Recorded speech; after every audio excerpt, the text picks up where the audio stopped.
I'm grateful for this opportunity to be able to talk to you about Advance. Probably the best way to get your head around Advance is to read our 6 documents in order that correspond to these 6 presentations.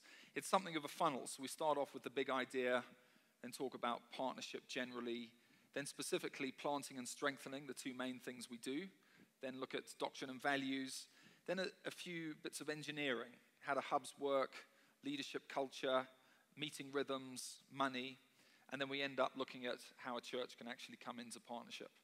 So let's talk about the big idea behind Advance. The book of Acts is an extraordinary book. It begins with Jesus in chapter 1, commissioning his disciples to take the gospel from Jerusalem to Judea, Samaria, and the ends of the earth. It's got echoes of that great Old Testament passage, Isaiah 49, when God says, I paraphrase, that it's too small a thing for me just to be known at the eastern end of the Mediterranean. Far off islands and distant shores must hear. In Acts 1, Jesus was commissioning his disciples to take the gospel to their neighborhoods and their nations in their generation. But this great commission is also for every subsequent generation. It has to be, because no generation are born believers. Every generation needs to be freshly evangelized. Every generation needs their own book of Acts to happen. The big idea behind Advance is simply this. Let's do it again. Let's do the book of Acts again. 28 chapters spanning 30 years. Think back 30 years, how old were you? Think ahead 30 years, how old will you be? Some of you have got 2 sets of book of Acts in you. Others of us, if God spares us, we've got 1. Others of us may have less, and we'll be watching the balance of those 30 years from the grandstand in heaven. But imagine what could be done if we, like them, ordinary people, believed our extraordinary God and took the Great Commission seriously and took this great, powerful gospel to ordinary people just like we have around us, and ordinary neighborhoods like they had around them, and to the surrounding nations. Look at the staggering advance that happened in these 30 years. It started in Jerusalem, didn't make much progress outside of Jerusalem for about 10 years. But then it started to leak out into Judea and Samaria. And then Philip shared the gospel with the Ethiopian politician, and implication being that the gospel gets into Africa. Then persecution hits, Acts 8, Acts 9, 8 and 9, the believers are scattered, preaching the gospel wherever they went, via Cyprus to Antioch, where they were first called Christians. A new church is formed in Antioch. And to help strengthen it, Barnabas gets Saul from Tarsus to help out. Antioch and Jerusalem begin to interact. And by the time we get to Acts 12, Jerusalem, you could say, has become something of a reproducing hub. And the gospel keeps moving. Antioch church, in Acts 13, seems to be strong. A 5-man eldership team, it appears in Acts 13. And the Holy Spirit said, set apart 2 of them to take the gospel further. So Barnabas and Saul, as he was still called then, set out on their first missionary trip, preaching the gospel in these various towns. And then notice they didn't just keep going. They stopped and they doubled back. They didn't just plant, they also strengthened churches. They came back and appointed elders. By Acts 15, Antioch as well has become a reproducing base. And they keep going. Paul heads out on another missionary trip, and he strengthens the churches that he's already planted before moving on to new areas. And interestingly, in Acts 16, Paul and his team got it wrong. They felt God was leading them to plant north and then plant south, but the Holy Spirit stopped them on both instances. But then he had a dream that he should take the gospel to Macedonia, that's Eastern Europe. And concluding that was what the Lord was saying, the gospel leapfrogged over into Philippi, which was the leading city of Macedonia. You'll remember in Acts 16, Lydia and the slave girl and the jailer. It's an outstanding church plant story. Then they keep moving.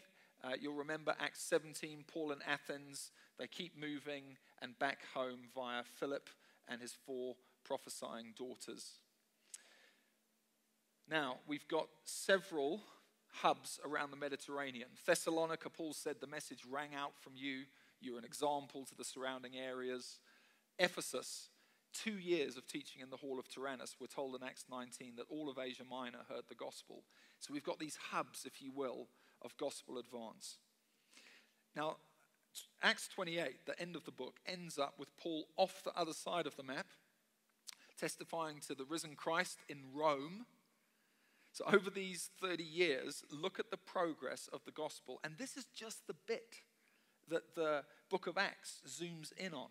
We know from other history books, like Fox's Book of Martyrs, that the gospel had traveled much further afield than is illustrated by these dots and these lines.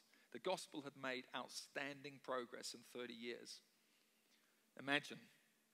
I've been reflecting on my first 30 years. I got going with Jesus in my early teenage years when I got saved. Very grateful to God for saving me. And then I started to help get others saved. This is Scott Marks, one of my best friends, and he's now leading a region of churches in Zimbabwe. I led him to Christ on a school bus when we were both aged 15. By the way, I don't really think I got anyone saved. God does the saving, but I wanted to protect the poetry on that side of the screen, so I thought I'd just slip in a bit of heresy. Got into a church. Age 20, I thought Jesus was great. Christianity was cool. Church was rubbish. And then I walked into this church that was working pretty well, and I thought, now I see what the fuss is about. Look at this. The family of God, the army of God, the sharp end of the mission of God. And I thought to myself, Lord, I'd love to be part of one of these, and in due course, I'd love to lead one of these. It's funny, isn't it? 20 years old, I could hardly spell church, but already something inside me was saying, I'd like to lead one of these. Got married in my early 20s. Then we had some kids, not 6, 3, it's just them all grown up now, or growing up. I got cancer a few years back, dark days, glorious days. God kept me, did good work in me very kindly. And then Ash and I got to plant some churches. Mid-20s, we'd only been married a few years. We said to God, Lord, we'd like to be really old-fashioned, and if you will strengthen us, we'd love to do the book of Acts again. So we were living in Harare, and we started a church that over 7 years became 5 churches. And we also planted a 6th into Bulawayo, a young doctor called Umbonisi Malaba. So Harare became something of a reproducing hub. We worked with Pete and Hetty Dreyer, some more congregations in the Bindura area, and together we planted 2 churches further north, Tito and Kaitana. 7 years after starting, to our surprise, we felt God say to us, it's time to do it again. And this time in Johannesburg.